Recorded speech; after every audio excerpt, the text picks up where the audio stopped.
And so the courier who had cheated death in the cemetery outside Good Springs cheated death once again, and the Mojave wasteland was forever changed. The courier, with the aid of Yes Man, drove both the Legion and the NCR from Hoover Dam, securing New Vegas's independence from both factions. With Mr. House out of the picture, the remaining Securitrons on the Strip were hard-pressed to keep order. Anarchy ruled the streets.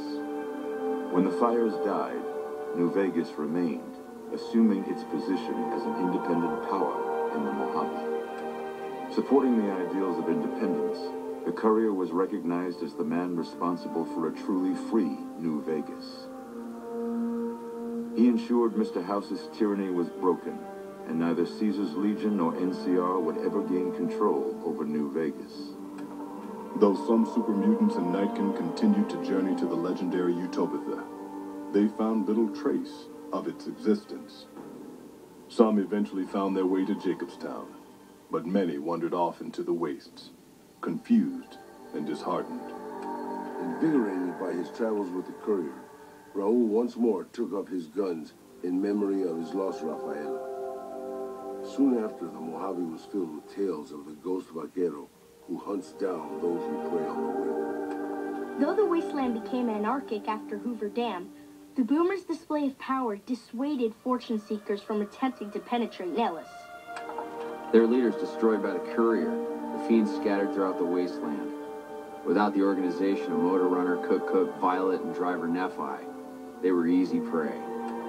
After the courier ensured New Vegas remained free, the followers found that independent Vegas was even more unstable and violent than before. Old Mormon Fort became excessively burdened by the influx of patients, struggling to provide even the most basic of services. Arcade was proud to have been one of the defenders who helped repel the Legion from Hoover Dam. He was prouder still to see the area freed from the shackles of the NCR and Mr. House.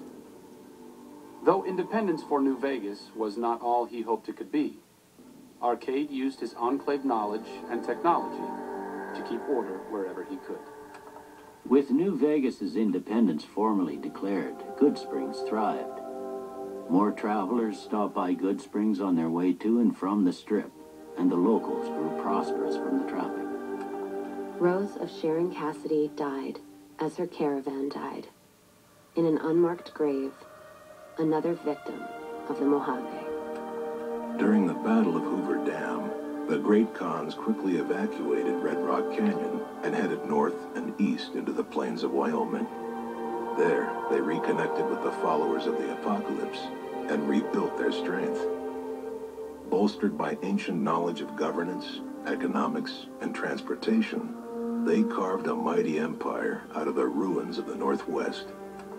It took more time than anticipated for a cure for the Nightkin schizophrenia to be found, but in the end, it was beneficial to Jacobstown. The presence of the Nightkin leader, Keen, persuaded Nightkin from across the wasteland to make the journey to the town. Jacobstown prospered, becoming known as a fair, if somewhat intimidating, place for a trader to do business. Lily continued to take her medicine at half doses, and although she remembered her grandchildren, her mind remained muddled and confused.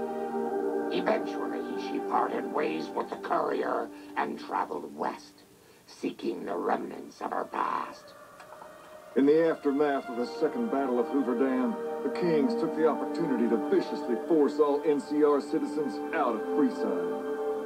Travelers from the Republic quickly learned to avoid Freeside if they valued their safety. After Ray's brain was transplanted into Rex's cybernetic body, it took Rex some time to adjust to the old scrapyard dog's memories. Eventually, Rex's mind settled peacefully, melding his own memories with that of long travels with old Lady Gibson. Slain to the last man by the courier, the Misfits were at least spared the humiliation of dying during Caesar's attack on Camp Golf. Few mourned their absence.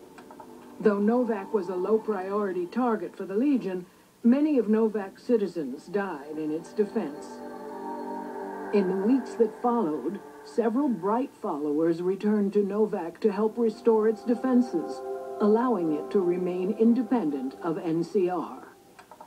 After Hoover dammed, the leaderless powder gangers at the correctional facility vanished into the wastes, leaving the prison empty.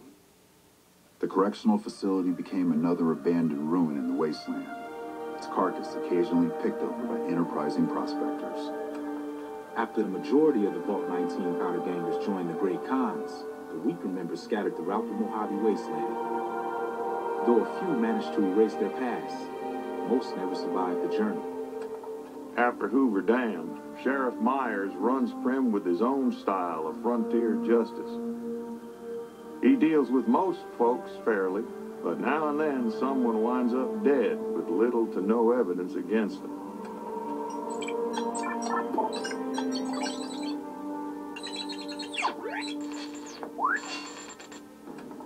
Despite distinguishing themselves during the Second Battle of Hoover Dam, the Rangers' victory was short-lived due to the courier's interference. Chief Hanlon personally directed the evacuation of the Rangers to Mojave Outpost as they fell back into NCR territory. Bitter over the waste of life in Mojave, Hanlon stepped down from his post. After a campaign in which he denounced Oliver's and Kimball's hawkish, imperialist ways, Hanlon was elected as the Senator of Reading. After their bold arrival at Hoover Dam, the remnants disappeared as quickly as they came. Legends of their power spread throughout the Southwest, a reminder of why people once feared the sight of vertebrates in the sky. And so the Courier's Road came to an end, for now.